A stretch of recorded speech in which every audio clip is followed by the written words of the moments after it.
మన భారతదేశ అద్భుతమైన చరిత్రలో ఎన్నో పురాతన నగరాలు, వాటి వెనుక దాగియున్న ఎన్నో కథలు మనల్ని మంత్రముగ్ధుల్ని చేస్తాయి.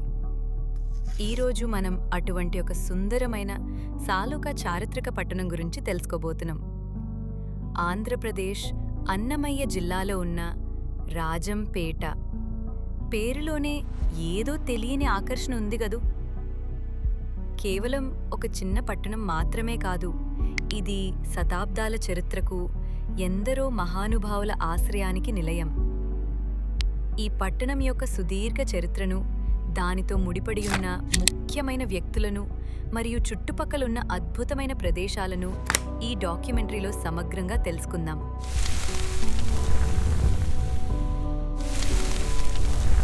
రాజంపేట ఇది ఒక ఊరు మాత్రమే కాదు, ఒక చరిత్ర, ఒక సంస్కృతి, అనేక రాజవంశాల తాపత్రయానికి సాక్ష్యం.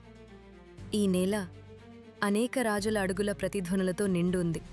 ప్రతి శకం, ప్రతి యుగం రాజంపేటపై తన ముద్రణ వేసింది. చరిత్ర పుటలను తిరగేస్తే మొదటగా శాతవాహనులు ఈ ప్రాంతాన్ని పరిపాలించిన శాశ్వతమైన వంశం. వారి సంస్కృతి, వాణిజ్యం, పాలనా శైలితో ఈ ప్రాంతం మెరుగయింది. తర్వాతగా ఇక్ష్వాకులు మరియు విష్ణుకుండినులు. వీరు తమ పాలనతో రాజంపేట అభివృద్ధికి పునాది వేశారు. కానీ నిజమైన చరిత్రలో కీలక మలుపు పల్లవుల పాలనతో మొదలైంది. వారు ఇక్కడ నిర్మాణ, విద్య, దేవాలయ సంప్రదాయాన్ని వ్యాపింపచేశారు. పల్లవుల ముద్ర ఈ భూమిపై శాశ్వతంగా నిలిచిపోయింది.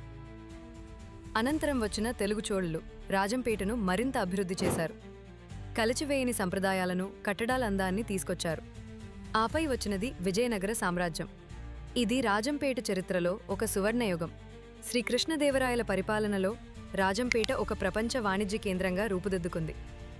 ఈ కాలంలో కోటలు, దేవాలయాలు, కళాకట్టడాలు నిర్మించబడ్డాయి. ఇవన్నీ ఇప్పటికీ రాజంపేట వైభవాన్ని మనకు గుర్తు చేస్తున్నాయి. విజయనగర సామ్రాజ్యం క్షీణించిన తర్వాత రాజంపేట బహమనీ సుల్తానులు అధికారంలోకి వచ్చింది. తరువాత కుతుబ్ షాహీలు ఈ ప్రాంతాన్ని పరిపాలించారు.